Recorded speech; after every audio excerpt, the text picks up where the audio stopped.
You are now blasting off into the fourth dimension. Step 4. You Step are now 4. blasting off Step into the 4. fourth dimension. Step 4. Step 4. You are now Step 4. blasting off into the Step fourth 4. dimension. Step 4. Step 4. You are now blasting off Step 4. into the fourth dimension. Step 4. Step 4. Step 4. Step 4. Just Step as the 4. 12 steps started with a recognition of our powerlessness over alcohol, the fourth step encourages a brutally honest self-examination of our life on a broader scale. The Big Book text describes this step as a personal house cleaning. This house needs to be cleaned. AA would suggest that most people's lives require the same sort of upkeep. This is especially true of lives that are in the midst of collapse, as they frequently are when a person arrives at his first AA meeting.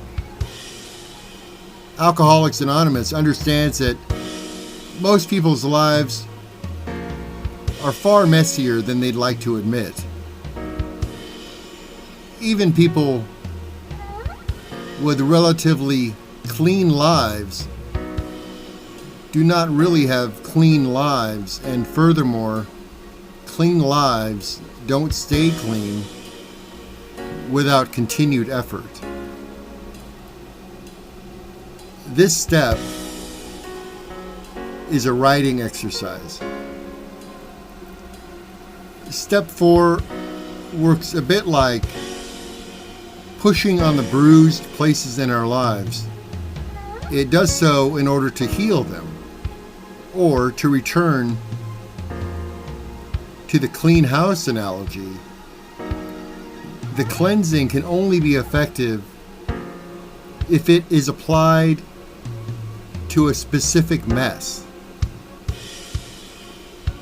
So what are the messes that occupy our lives?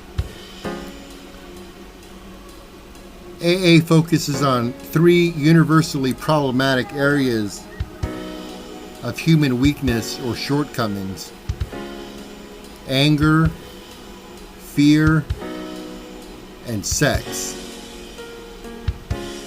No one is exempt from dealing with these. The text describes their impact. Quote, "When harboring such feelings, we shut ourselves off from the sunlight of the Spirit." Close quote. Blockages keep things dark, and they block out the sunlight. This is likened to a spiritual disease. Each of these blockages describes particular expressions of selfishness, which AA sees as the core problem. Quote, "Selfishness, self-centeredness, and what is what we think the root of our troubles." The Step 4 inventory, as I said, is a written exercise for those wanting to do it. Just get a notebook and a pen. There is power in the actual experience of writing the material down on paper with one's own hand.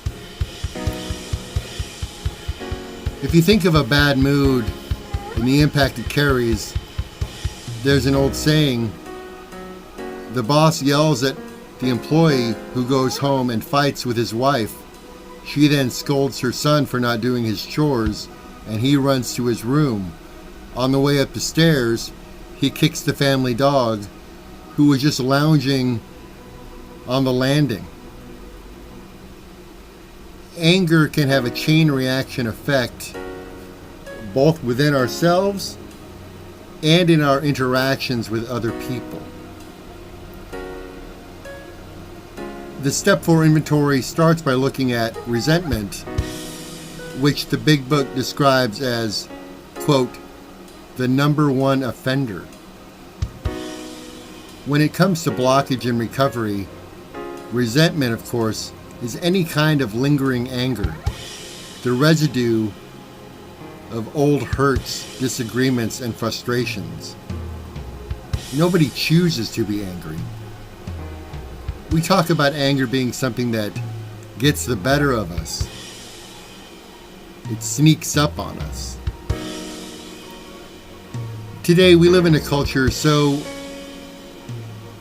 besieged with anger that it can be very difficult to imagine life without it. And so we try to justify our anger. People talk about things like healthy anger or healthy fear and nonsense like channeling anger in a productive way. Step 4 asks us instead to consider whether getting rid of our anger would be more helpful than finding ways to hold on to it. So it makes sense that the inventory begins with a look at anger and resentment. So how do we find it?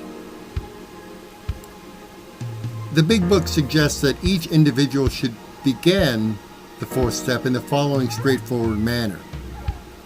Quote, in dealing with the resentments, we set them down on paper. We listed people and institutions and principles with whom we were angry. People are the individuals toward whom we have lingering anger. We refer to them by name. Institutions are groups of people like professions, corporations, religions, jails, hospitals. Principles are concepts like love, honesty, and success. Whom do you resent? Now we make a list, our first column. We write at the top of the first page of our inventory the word people. Underline it. Then going down the page, we simply list the people we resent. Joe, Bob, the rude clerk at the store, Uncle Alan, the neighbor, myself. A few things need to be said about resentments. First, it's possible to love and resent a person at the same time. A person can both love and resent his child or his spouse. Putting a name on this list does not mean we don't love them. So we try not to let our love for a person hinder our honest admission that we resent them too. Along the same lines, we typically resent other people for two types of reasons. Either they did something that we resent, or they are simply a certain way that we resent. We might resent a coworker for stealing an account from under our nose, or we might resent him for being loudmouth, crass, or ugly. One helpful rule of thumb here is that the more time you have spent with a person, the greater the chance that you are harboring resentment against them. One other common hiccup is the thought, well, I don't resent them anymore. Perhaps people get over some of their past anger, but usually such statements reflect wishful thinking. Anger lingers. That's the problem. It doesn't tend to go away until a therapeutic process like Step 4 has been undertaken. For a typical person, there may be between 5 and 20 key players at any one time in a person's resentful state of mind. But for the alcoholic, that number tends to be greater. But it's fair to say that the bulk of one's resentment is focused on just a handful of situations and people. Every honest list includes at least one or two family members or loved ones. In terms of order, we generally find it helpful to start with the present and slowly work our way back through our lives. Those who want to try step 4 on for size can use the following guidelines. Others will simply find them informative. Ask yourself, who or what circumstances have caused you anxiety? Whom do you have a problem with? Whom do you not like? Have there been fights? Write these people down. Start by thinking about your family and your living situation. Think about your job, bosses, coworkers, the neighborhood you live in, places you used to live. It's not hard to find resentments when you start to look for them. It might even seem like you're opening Pandora's box.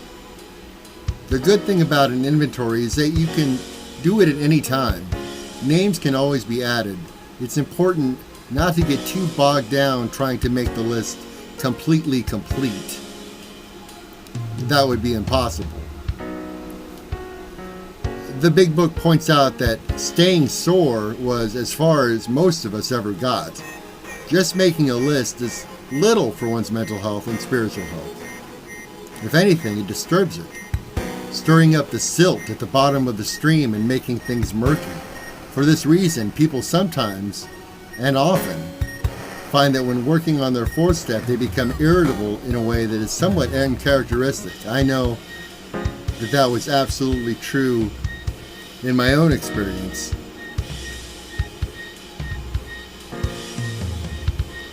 One friend even spoke of a string of nightmares that plagued him until he had finished his 5th step. While we neither worry about the agitation nor tell newcomers to expect it, some disturbance during the 4th step is natural. The most important thing is to finish the inventory, because the piece that lies on the other side of the 4th and 5th steps is the sort that people would do well not to miss. Now, there's more that goes on within the 4th step after you list the people, institutions, principles, and we'll get into part 2 of step 4 the next time as we blast off into the 4th dimension.